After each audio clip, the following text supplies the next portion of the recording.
हिवरे सत्तरीच्या वासुदेव गांवकर हांच्या घराक शॉर्ट सर्किटाक लागून मध्यान राती उजो लागलो आणि हाका लागून घराचे व्हडले लुकसाण जालेले आसा। पुराय घरातले सामान उज्यान लासून गोबट जाले।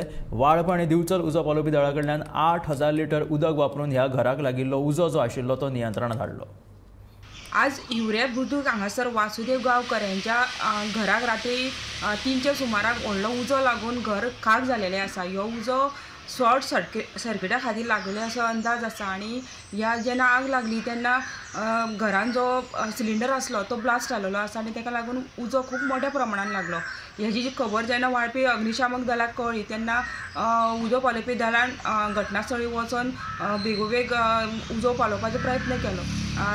तेतून डिचोली अग्निशामक दलाक तांकां बी तेंच्यांनी आपयले आणि एकूण 8000 लिटर उदक ह्या उजो पालोवपाक तेंच्यांनी वापरलेले आसा। सद्या आग आटोक्यात येयल्या, मात अंदाज अजुनी कळना ना, पूण सगळो घराचे जे सामान आसा ते मोठ्या प्रमाणात जळेले आसा अशें अंदाज आसा। वाळपेच्यान गोमंतक टीव्ही खातीर सपना